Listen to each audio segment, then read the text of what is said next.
नमो अरिहन्ताणं नमो सिद्धाणं नमो आयर्याणं नमो वज्रायाणं नमो लोहे सौवसाहुणं मङ्गलं भगवान् वीरो मङ्गलं गौतमो गणी मङ्गलं कुन्दकुन्दार्यो जैनधर्मोऽस्तु मङ्गलं सर्वमङ्गलमाङ्गल्यं सर्वकल्याणकारकं प्रधानं सर्वधर्माणां जैनं जयतु शासनं जैनं जयतु शासनं जैनम जयतु शासनम। आचार्य वादीब सिंह सूरी द्वारा विरचित छत्र चूड़ामणि की चर्चा हम लोग कर रहे हैं, जिसके 7वें लंब के 18 श्लोक तक हम लोग चर्चा कल कर चुके हैं। आज अपने को 19वें श्लोक से आगे बात बढ़ानी है।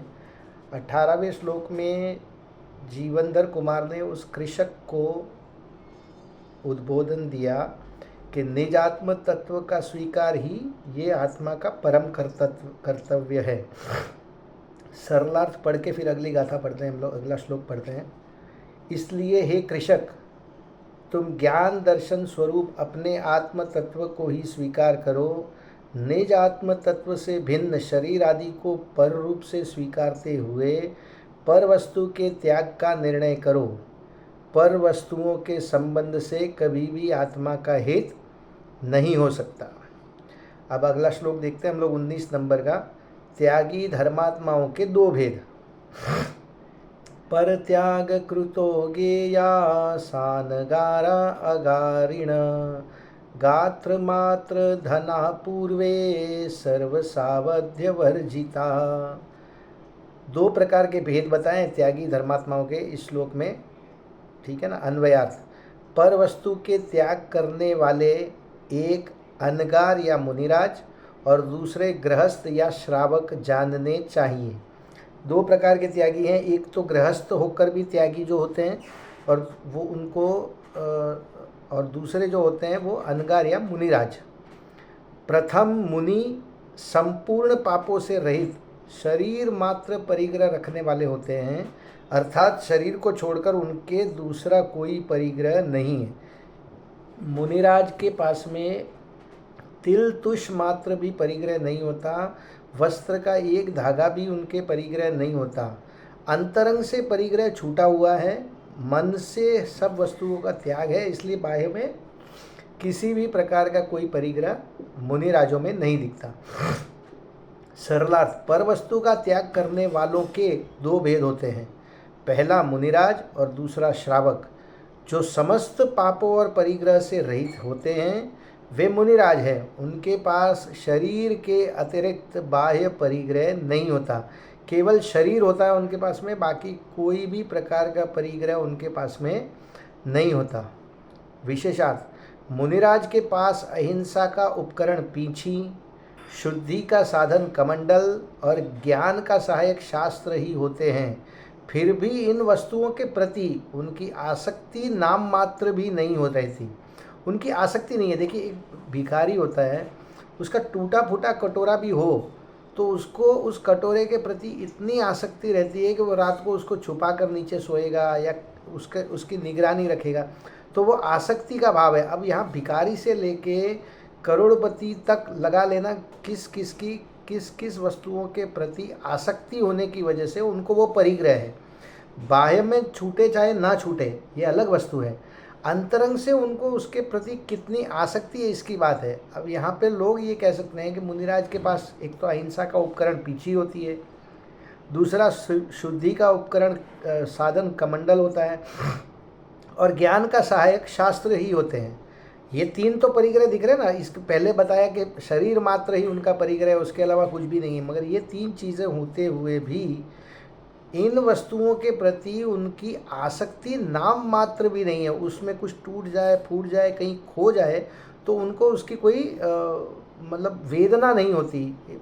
मन में उसके प्रति कोई आसक्ति का भाव नहीं है, क्योंकि कोई इन्हें उठाकर भी ले जाए तो वे मना नहीं करते, ठीक है ना। इसीलिए ऐसा कहा जाता है कि उनको परिग्रह बिल्कुल भी नहीं है। अगला श्लोक देखते हैं 20 नंबर का। मुनि धर्म धारण करना सबके वश की बात नहीं। बहुत ही बढ़िया श्लोक है, पढ़ते हैं हम लोग। मूलोत्तराधिकान् वोढुं त्वं न शक्तो हि तद्गुणान् न हि वाराणपर्याणं भर्तु शक्तो वनायुजः। अन्वयार्थ, निश्चय से तुम मूल गुण और उत्तर गुण रूप मुनिराज के व्रतों को धारण करने के लिए समर्थ नहीं हो। किसको बोल रहे, कौन बोल रहे हैं और किसको बोल रहे हैं? जीवंदर कुमार उस कृषक को बोल रहे हैं कि तुम मूल गुण और उत्तर गुण रूप मुनिराज के व्रतों को धारण करने में समर्थ नहीं हो। हम लोग भी आज की तारीख में समर्थ नहीं है, लेकिन भावना ये ज़रूर भानी चाहिए कि अपूर्व अवसर ऐसा किस दिन आएगा, कब होऊंगा अभ्यंतर निर्ग्रंथ में। ठीक है ना। अब निर्ग्रंथता की भावना सदैव मन में होनी चाहिए। यहाँ पर तो कथा में ये बात आगे चल रही है कि जीवंदर कुमार उस कृषक को ये समझा रहे हैं कि तुम मुनिराज के व्रतों को धारण करने में असमर्थ हो। अत्र नीति, निश्चय से पारसी देश का सवारी का श्वेत घोड़ा भी हाथी के पालन के भार को धारण करने के लिए समर्थ नहीं है। देखिए यहाँ पे एक एग्जाम्पल दे दिया है कि पारसी देश का श्वेत घोड़ा वो हाथी के पलान के भार को धारण नहीं कर सकता। सरलार्थ, हे कृषक, जैसे घोड़ों में सर्वाधिक शक्तिशाली घोड़ा भी उतना वजन नहीं ढो सकता जितना हाथी ढो सकता है, उसी प्रकार तुम जैसे बलिष्ठ कृषक भी उन व्रतों को धारण नहीं कर सकते जिन व्रतों को मुनिराज धारण करते हैं। देखिए कृषक में शारीरिक क्षमता बहुत होती है, बहुत मेहनत का काम, मतलब आप मान लीजिए 30-30, 40-40 किलो का हल कंधे पर ढोकर चलते हैं, उससे खेत जोते हैं, तो शारीरिक बल तो है। तो उसको डायरेक्ट नहीं बताया, उसको एक उपमा दे दी कि जैसे घोड़ों में सर्वाधिक शक्तिशाली जो है वो पारसी देश का श्वेत घोड़ा है, वो भी हाथी जितना वजन उठा सकता है उतना वजन वो घोड़ा नहीं उठा सकता। उसी प्रकार तुम बलिष्ठ कृषक भी, तुम बलवान कृषक भी उन व्रतों को धारण नहीं कर सकते जिन व्रतों को मुनिराज धारण करते हैं। अगला श्लोक देखते हैं 21 नंबर का। अल्प शक्ति धारक श्रावक होते हैं। पहले ये 2 प्रकार के त्यागी बताए, पहले मुनिराज, दूसरे श्रावक। तो 2 श्लोकों में मुनिराज की चर्चा की, अब श्रावकों की चर्चा करेंगे। अतस्त्वं मधुना धर्म गृहाण गृह मेधिनाम न हारोढ़ुमधिश्रेणी योगपद्येन पार्यते। अन्वयार्थ, इसलिए इस समय तुम गृहस्थों के धर्म को स्वीकार करो। अत्र नीति, निश्चय से एक ही साथ ऊंची नसैनी पर आरोहण करने के लिए कोई भी समर्थ नहीं है। ये मेरे ख्याल से ये बता रहे हैं कि आप सीढ़ी एक एक करके चढ़िए, आप सीधी टॉप सीढ़ी पे नहीं चढ़ सकते। तो आप समझ लीजिए 10 सीढ़ियाँ हैं कहीं ऊपर जाने के लिए, तो पहली सीढ़ी, दूसरी सीढ़ी, तीसरी सीढ़ी, ऐसे चढ़िए। डायरेक्ट 5वीं या 10वीं सीढ़ी पर आप नहीं जा सकते। ये नीति का श्लोक बताया। और कथा में जीवंदर कुमार उस कृषक को ये उपदेश दे रहे हैं कि इस समय तुम गृहस्थों के धर्म को स्वीकार करो। सरलार्थ, साधारण मनुष्य जीना अथवा नसैनी के बीच की सीढ़ियों को छोड़कर एकदम ऊपर नहीं चढ़ सकता। सीढ़ियों पर क्रम पूर्वक ही चढ़ा जाता है, इसलिए इस समय तुम श्रावक धर्म को ही स्वीकार करो। विशेषार्थ, आचार्य कुंद आदि महासमर्थशाली पुरुषों ने अपने जीवन में प्रथम श्रावक धर्म को स्वीकार किए बिना ही सीधे दिगंबर साधु जीवन को स्वीकार किया था। आचार्य कुंद का तो प्रसिद्ध है और मुझे भी ध्यान में है, बाकी भी बहुत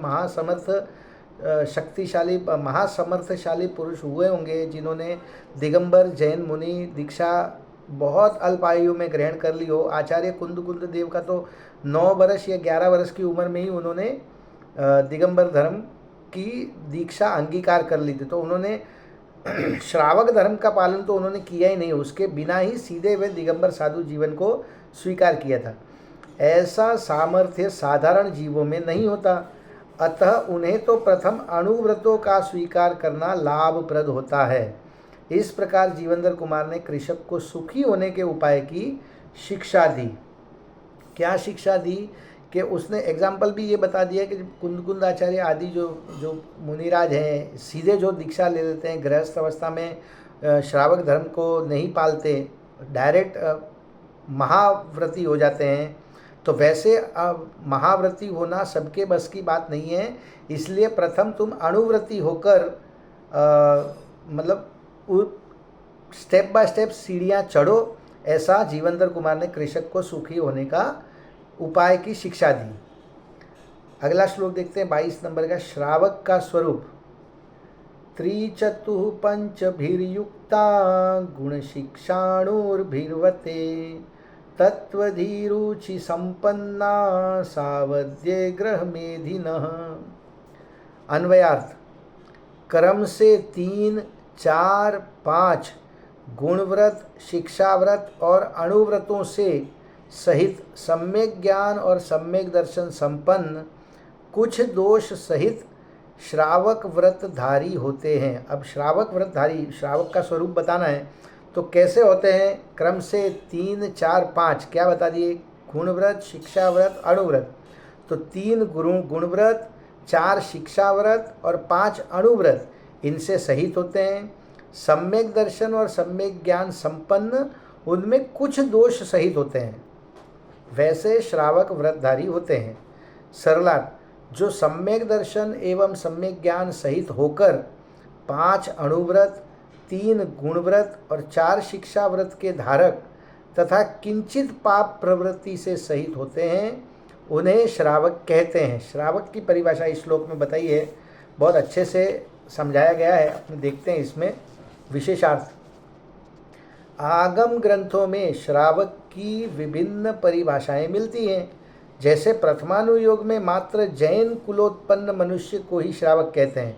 प्रथमानुयोग का ग्रंथ जहाँ होगा वो उसमें श्रावक उनको बताएंगे जो जैन कुल में जिनका जन्म हुआ है। जैन कुल के मनुष्यों में जिनका जन्म होता है उनको प्रथमानुयोग में श्रावक कह देते हैं। करणानुयोग में सम्यक दर्शन सहित चतुर्थ गुण स्थानवर्ती व्रत रहित जीव को श्रावक कहते हैं। अब पहले प्रथमानुयोग में बताया कि आप सिर्फ जैन कुल में जिसका जन्म हो गया वो श्रावक है। करणानुयोग में ये बताएंगे कि सम्यक दर्शन सहित और चतुर्थ गुण स्थानवर्ती, चौथे गुणस्थान वाले व्रत रहित जीव को श्रावक कहते हैं।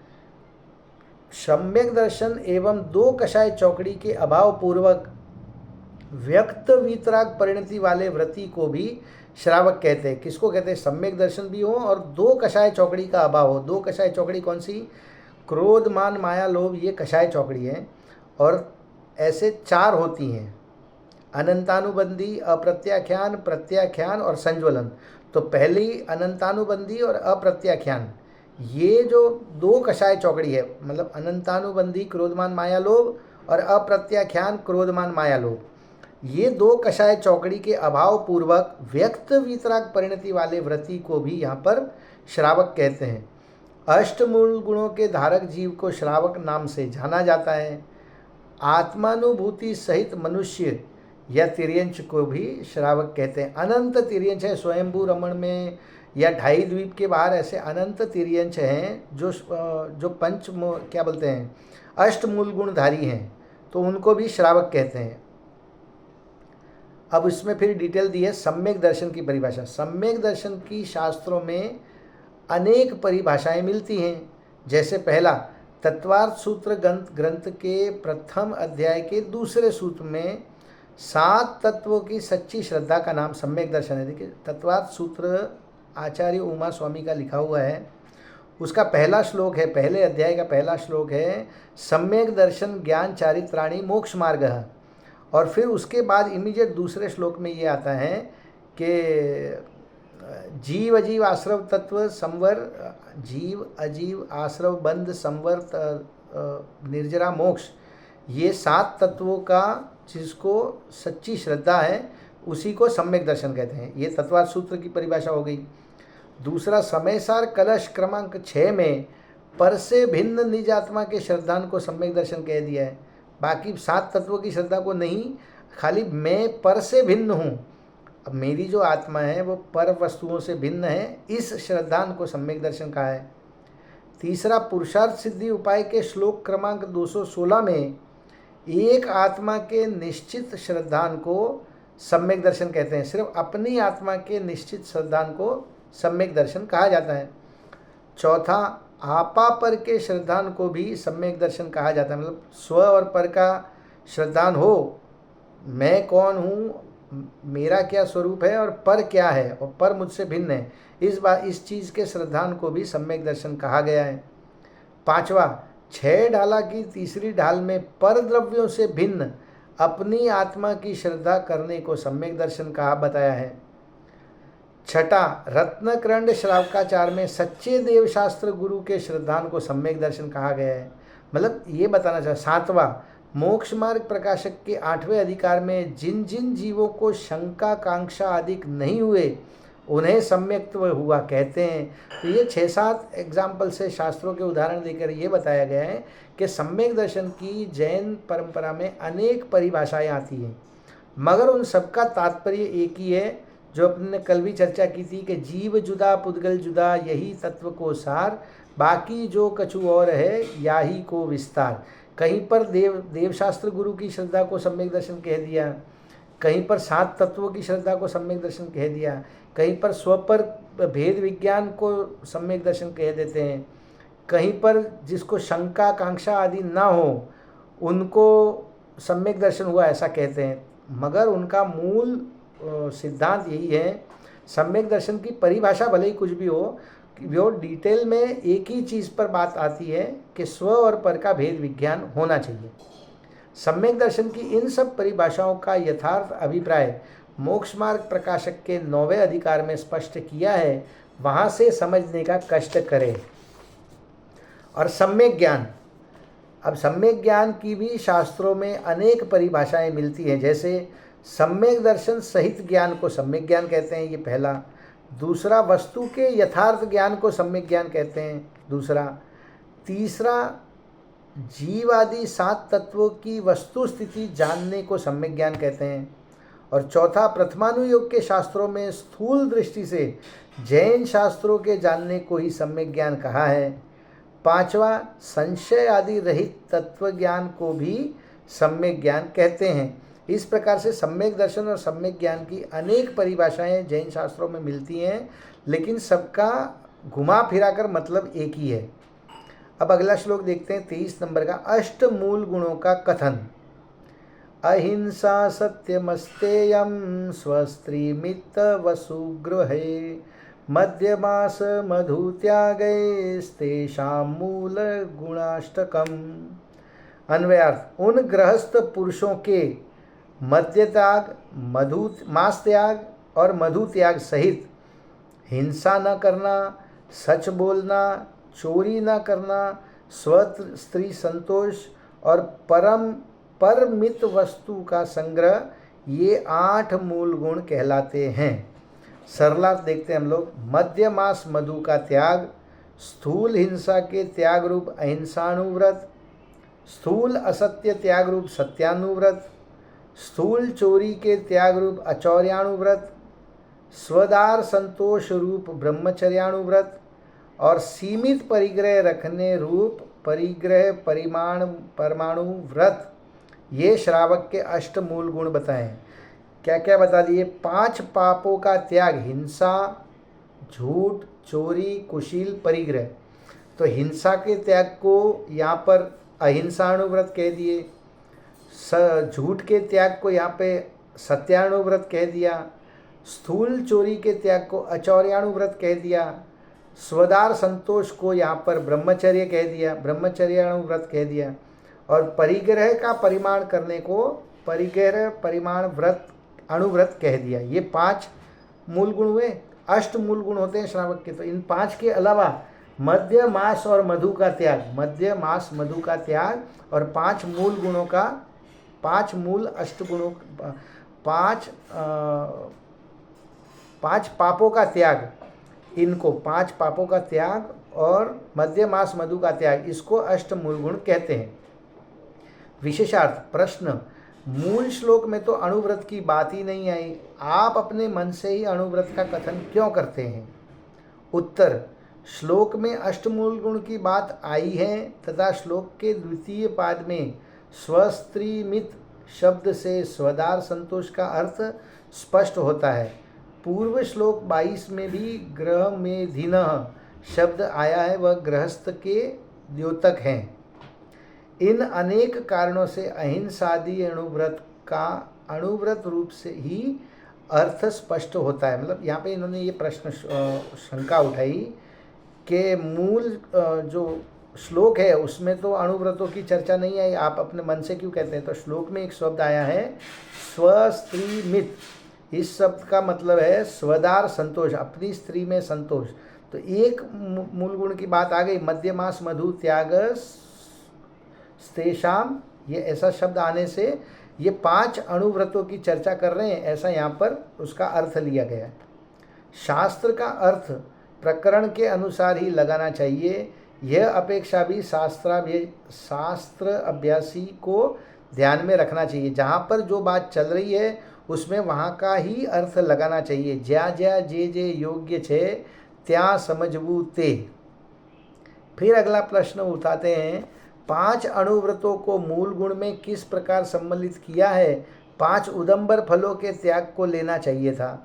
आप 5 उदंबर फलों का त्याग ले लीजिए और मध्यमास मधु का त्याग ले लीजिए, इससे भी अष्टमूल गुण हो जाते हैं। तो उसका उत्तर दिया, दूसरी सदी के आचार्य समंतभद्र जो श्रावकाचार के प्रथम प्रणेता हैं, उन्होंने 5 अणुव्रतों को ही मूल गुणों में सम्मिलित किया है। तदनुसार 10वीं सदी के आचार्य वादीप सिंह सूरी ने भी 5 पापों के स्थूल त्याग को अणुव्रत में लिया है। आचार्य शिवकोटि ने भी श्रावक के मूल गुणों में 5 अणुव्रतों को लिया है। ठीक है ना। यहाँ पे ये बताने का 5 उदंबर, उसने शंकाकार ने ये प्रश्न उठाया कि 5 उदंबर फलों का त्याग और 3 मध्यमास मधु का त्याग, ये 8 वस्तुओं का त्याग को ही अष्टमूल गुण कह दो। तो यहाँ पे उनको उनकी शंका को दूर करते हुए उत्तर में ये कहा कि दूसरी सदी में आचार्य समंतभद्र हुए, उन्होंने रत्नकरंड श्रावकाचार लिखे और वो श्रावकाचार के प्रथम प्रणेता है। उनके द्वारा लिखा गया रत्नकरंड श्रावकाचार जो है वो श्रावकाचारों में सबसे पहला ग्रंथ है। उन्होंने 5 अणुव्रतों को ही मूल गुणों में सम्मिलित किया वहाँ पर दूसरी सदी में। तदनुसार 10वीं सदी के आचार्य वादीप सिंह सूरी, ये जो हम पढ़ रहे हैं ये 10वीं सदी के आचार्य वादीप सिंह सूरी द्वारा लिखा गया है। उन्होंने भी 5 पापों के स्थूल त्याग को अणुव्रत में लिया। उसके पश्चात आचार्य शिवकोटि ने भी श्रावक के मूल गुणों में 5 अणुव्रतों को लिया है। फिर शंकाकार का प्रश्न आता है कि अणुव्रत किसे कहते हैं? तो उसके उत्तर में कहा, हिंसा, असत्य, चोरी, कुशील एवं परिग्रह, इन 5 पापों के एक देश या आंशिक त्याग को अणुव्रत कहते हैं। ठीक है, तो अणुव्रत की भी परिभाषा आ गई। अब ये अपने 5 अणुव्रत हो गए, इसके बाद में 3 गुणव्रत हैं, उसकी भी चर्चा हम लोग कर लेते हैं, फिर उनके स्वरूप की चर्चा अपने कल करेंगे।